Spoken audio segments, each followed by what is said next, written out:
Hello, good morning everyone. कल हमने psychodynamic approach के बारे में पढ़ा था, that was related to Sigmund Freud.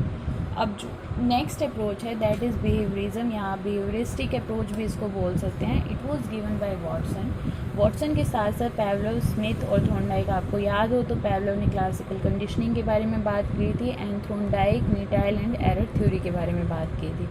तो इनके साथ साथ वॉटसन के साथ साथ इन्होंने भी एक इम्पोर्टेंट रोल प्ले किया है बिहेवियरिज्म के अंदर। बेसिकली जो बिहेवियरिज्म है it is related to learned behaviour to the environment. हम अपने पर्यावरण से जो व्यवहार सीखते हैं, जो क्रियाएं सीखते हैं या जो भी हम एक्सपीरियंस से जो भी हम अपने अनुभवों को गेन करते हैं, सीखते हैं, वो हमारे नॉर्मल बिहेवियर और एबनॉर्मल बिहेवियर के लिए रिस्पॉन्सिबल होता है। बेसिकली ये 3 अजम्पशन के ऊपर बेस्ड है।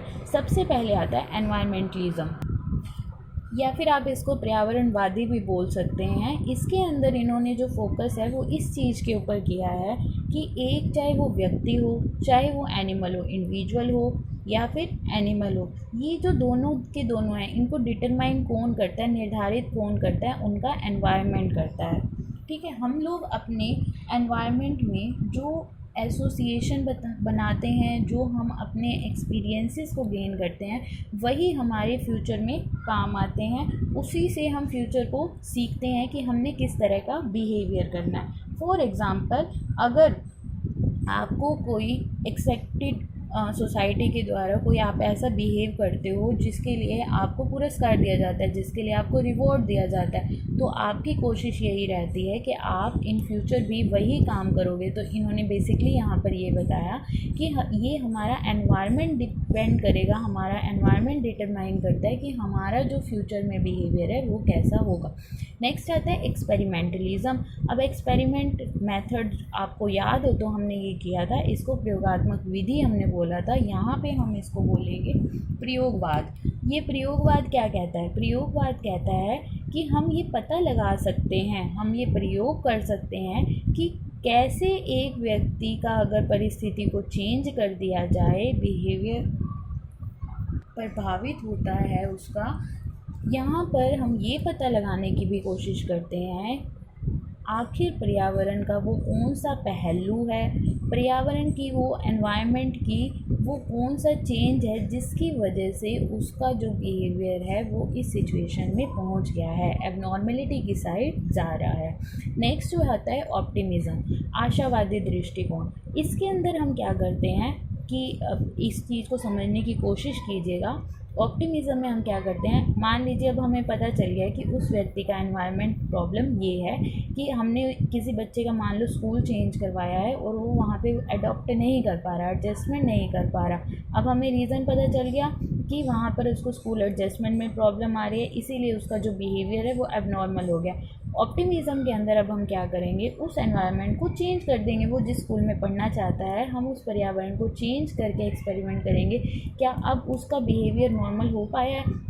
सेम अगर मैं एबनॉर्मेलिटी या नॉर्मेलिटी का एग्जांपल दूँ तो ऑप्टिमिज्म के अंदर हम लोग क्या करेंगे, उसके एनवायरनमेंट को बदल के देखेंगे कि क्या भाई अब जो रिज़ल्ट हैं वो पॉजिटिव हैं, क्या अब उसका जो बिहेवियर है वो एबनॉर्मेलिटी से नॉर्मेलिटी की साइड जा रहा है। अब इन्होंने जो बिहेवियरिज्म थे, इन्होंने बेसिकली 2 तरह के कॉजेज़ बताए, 2 तरह के कारण बताए एबनॉर्मल बिहेवियर के अंदर। जो सबसे पहला कारण ये बताया कि जब हम अनअडप्टिव बिहेवियर को लर्न कर लेते हैं, जब हम असमायोजित व्यवहार को याद कर लेते हैं या सीख लेते हैं, तो हमारे अंदर एबनॉर्मेलिटी आ जाती है।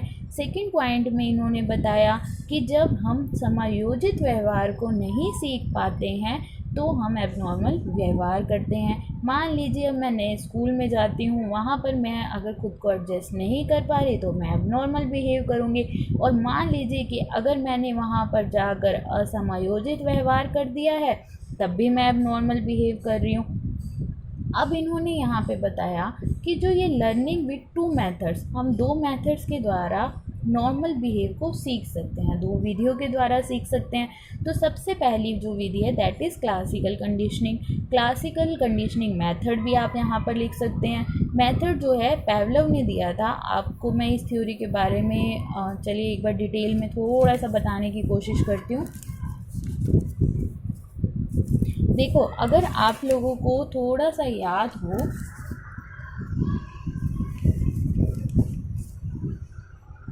यहाँ पर मैं आपको ये छोटे से डायग्राम के थ्रू बताने की कोशिश करती हूँ कि पैवलोव ने क्या बताया था, और आपको याद भी होना चाहिए।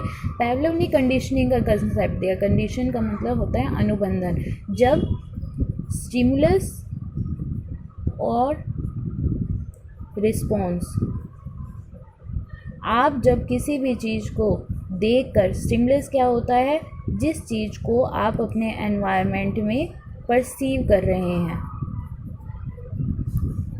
फाइन। आप अपने एनवायरनमेंट में जिस चीज़ को परसीव कर रहे हैं उसे हम उद्दीपक बोलते हैं या स्टिमुलस बोलते हैं, और अगर उसको देखकर आप प्रतिक्रिया दे रहे हैं, रिस्पॉन्स दे रहे हैं, दैट इज़ रिस्पॉन्स। और इन दोनों के बीच का जो इंटरेक्शन होता है, इसको बोला जाता है कंडीशनिंग। ठीक है, तो इन्होंने अनुबंधन के बारे में बताया था। इसके बारे में बहुत डिटेल में हम लोगों ने पढ़ा है क्लास में। इन्होंने जो एक्सपेरिमेंट किया वो डॉग के ऊपर था, और इन्होंने क्या बताया कि कंडीशनिंग करवाई किन्हीं दो चीज़ों की, स्टिमुलस की, ठीक है, किन्हीं दो स्टिमुलस की कंडीशनिंग करवा के इन्होंने रिस्पॉन्स को प्राप्त किया। कैसे किया? जो हमारा पहला था फूड। फूड क्या होता है? हमारा एक नेचुरल स्टिमुलस होता है। किसी को भी खाने को देखकर, अब मान लीजिए आपको भूख लगी है तो आपके मुंह में सलाइवा आ सकता है, कोई बड़ी बात नहीं है, इसमें कोई कंडीशनिंग नहीं हुई। That was normal concept, natural concept, कि फूड को देखकर, फूड यहाँ पे हमारा क्या है? UCS, unconditioned stimulus. जिसको हमने कंडीशन नहीं करवाया दैट इज़ अनकंडीशन, और इसको देखकर जो सलाइवा आता है दैट इज़ यूसीआर या अनकंडीशन रिस्पॉन्स। फाइन। सेकेंड टाइम पे क्या किया कि भाई फूड को और बेल को, अब ये जो नया कंसेप्ट आया, बेल आया। बेल क्या था? हमारा यहाँ पे कंडीशन स्टिमुलस था। इन दोनों को मैंने इकट्ठा दिया, यूसीएस भी दिया, खाने के साथ साथ मैंने बेल भी बजा दी। अब ये मेरा कंडीशन स्टिमुलस था। अब इसको देख के जो प्रोड्यूस हुआ दैट वाज आल्सो यूसीआर, सलाइवा था। थर्ड कंडीशन के अंदर अब मेरे को क्या देखने को मिला कि जैसे ही घंटी बजती है तभी डॉग के मुंह में सलाइवा आ जाता है। तो ये कंडीशन रिस्पॉन्स होगा। अब यहाँ पर जो बेल थी ये कंडीशन स्टिमुलस है, और जो ये सलाइवा होगा ये आपका कंडीशन रिस्पॉन्स होगा। तो यहाँ पर आपको इस कंसेप्ट के बारे में बताना होगा। इसको आप बार बार रिपीट करके देख लेना, आपको ये कंसेप्ट समझ में आ जाएगा। और यदि अगर हमारी ये कंडीशनिंग हो चुकी है सीएस के बाद, जब जैसे ही हमने बेल बजाई उसके मुंह से सलाइवा आने लग गया, अब हम इस चीज़ को एक्सटेंड करना चाहते हैं। अब हमने कंडीशनिंग करवा दी। एक्सटेंड का मतलब होता है विलोपन करना। फाइन। अब विलोपन का यहाँ पे क्या मतलब है? मैं ये चाहती हूँ कि भाई अब मेरा डॉग ये तो सीख गया कि जैसे जैसे बेल बज रही है तो उसके मुंह से सलाइवा आ रहा है, लेकिन जब डॉग को ये पता चलेगा कि भाई बेल के बाद भी खाना प्रेजेंट नहीं किया जा रहा, उसको खाना नहीं दिया जा रहा, तो हमारा जो कंडीशन रिस्पॉन्स है वो भी ख़त्म हो जाएगा। कंडीशन रिस्पॉन्स क्या था? अब जैसे ही डॉग को ये पता चलेगा कि ये तो भाई मेरे को पागल बना रहे हैं, ये खाना नहीं देंगे मेरे को, तो अगर खाना नहीं मिलेगा तो थोड़े टाइम के बाद वो विलोपन हो जाएगा, एक्सटेंशन हो जाएगा। और यही हमने अपने डिसऑर्डर के अंदर करना। हम अपने डिसऑर्डर के अंदर क्या करेंगे? इसी तरह से कंडीशनिंग करवाएंगे। कंडीशनिंग इसके अंदर बेसिकली हम फ्लडिंग और डिसेंसिटाइजेशन, ये दो टेक्निक्स का यूज़ करते हैं। किस तरह से करते हैं ये मैं आपको अभी बताती हूँ। डिसेंसिटाइजेशन, ये दो तरह की टेक्निक है जिनका हम यूज़ करते हैं। फ्लडिंग के अंदर हम क्या करते हैं? व्यक्ति को मान लीजिए कहीं अंधेरे कमरे से डर लगता है, एबनॉर्मल बिहेवियर है, अंधेरे कमरे से डर क्यों लगता है? चलिए, अब हमने उस व्यक्ति की कंडीशनिंग करवा दी, अंधेरे कमरे में उसको बार बार रखा, उस कंडीशन स्टिमुलस क्या दिया, उसके अंदर उसको बार बार रखा। बार बार रखने से क्या हुआ? उसको ये समझ में आ गया कि मैं इससे तो बेफालतू में डर रहा हूँ। मैंने उसकी कंडीशनिंग करवा दी, किसके साथ? कंडीशन रिस्पॉन्स क्या था? उस कमरे में बार बार रखने से जो फियर आ रहा था, डर उत्पन्न हो रहा था, कंडीशन स्टिमुलस क्या था? मैंने उसे बार बार उस कमरे में रखा। अब क्या हुआ? उसको रियलाइज़ हो गया कि भाई यहाँ पे मैं क्यों डर रहा हूँ, यहाँ पे तो कोई भी नहीं है। तो ये होता है फ्लडिंग। जब आप किसी भी पर्टिकुलर सिचुएशन में एक व्यक्ति को बार बार रखते हो, वहाँ से उसको खुद से रियलाइज़ होता है कि मैं बेवजह ही वहाँ पे डर रहा हूँ।